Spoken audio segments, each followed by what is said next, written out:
Okay, you're on. Okay. Now I had a crisis this couple hours ago when it came time to get ready to come to this event. I couldn't remember how to tie a Windsor knot on my necktie.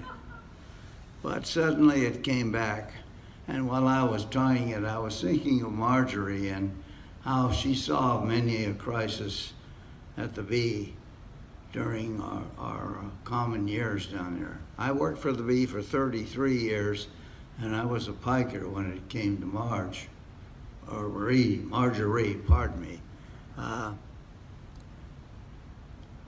As has been said, why she worked more than 40 years down there. And beyond that, and there are some of her associates in the audience today, and I wanted to emphasize in the obituary how important those people were to the stars, the guys that got the bylines, because they kept track of all the essential background information and when such and such an event happened, on what date, and things like that that went into the complete telling of stories. And when she applied at the Bee, why, as was said in the obituary notice, she was looking for a job as a reporter. And she went to H.R. McLaughlin, who was the managing editor at the time, and he said, "I'm sorry that job's filled, but how would you like to be a librarian?" So she said she would, and she did. And she has continued in that role even here at the Gardens. And I don't mean for the Gardens, but for the Fresno Bee. She'd tell me, hey, it's getting close to the time for the change in the volume number, which used to be an assignment of the librarians to keep track of the volumes and the numbers and so on. And so that on a certain date in October, the 22nd, I believe it was, is that right? Yeah, we would change the date, on the front page of the paper or on the page where we listed that sort of thing. But even here, one of the last times we talked about the Bee, and I had frequent conversations with her, she brought that fact up. And I want you to note that some of her associates are here in the audience today, and I can't overemphasize the important role they played in whatever stories were written and published in the Bee, because big or small, in the old days, we had to have the paper clips that showed the background for things. So, and as for her hair day, it was Wednesday. Now, I didn't have chauffeuring duties, of which I had many in the last few months when she was able to get out for events. But I would always call her when what we call the Bee Bunch that meets for breakfast, and I would start off by saying to her, "Today is hair day." And she'd know that I was calling about the Bee Bunch, which always met on Wednesdays. So, but Marge, I've learned more about Marge in the last couple of months than I knew in all the years that I worked with her. But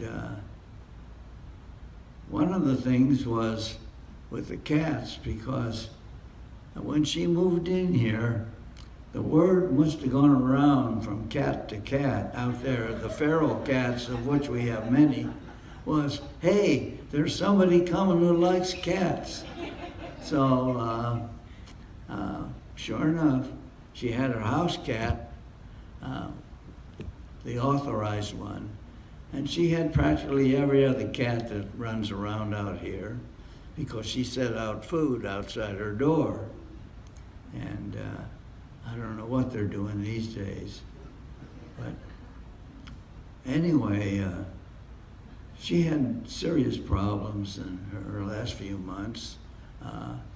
But the worst ones were eyes and ears. My son and I tried to help her in finding devices which would enable her to continue her reading, which of course was very important to her. But we were never able to come up with anything that was strong enough to go through, and with the hearing problems, she couldn't get the audio books, but she never particularly complained, but I'm sure she's in a happier place now. Thank you.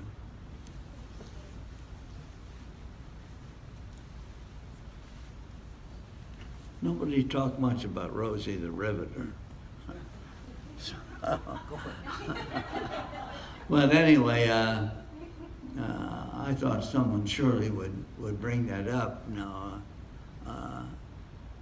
I don't know the circumstances behind that, because that was before I came to Fresno.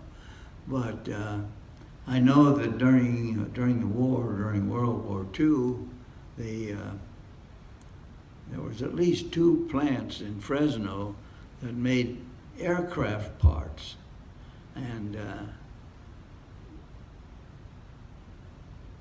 she got a job at a plant making parts for B-17s, and which was kind of the iconic bomber of World War II, even though we trained here with the B-24 flyers. But an occasional plane came into the airport, which is now the Fresno Air Terminal, and in the case of the company that she worked for, the operators actually brought a B-17 to Fresno so the workers who were building one little hunk of the fuselage could get some sense of what they were doing and how their part was essential to this aircraft. And so they flew it in here, and now on occasion there are people who bring an occasional 17 to town, and people can fly around in it. And when you realize that there are 10 guys in that plane, and we frequently, particularly on the deep raids in Europe, I'm talking about Europe, that's where my experience was, that when they went on these deep raids beyond aircraft, beyond fighter protection, why, more than half of the planes didn't come home. They were shot down because they were vulnerable. So anyway, she did an essential job there, and of course she had lost, I know it hasn't been spoken of here, but a brother was a B-17 pilot who was killed on a training mission in Colorado. And maybe that influenced her thinking at the time. Who knows?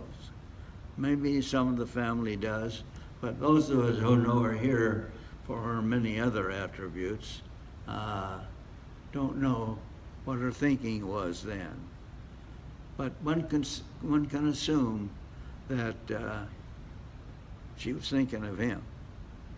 Anyway, that's a PS.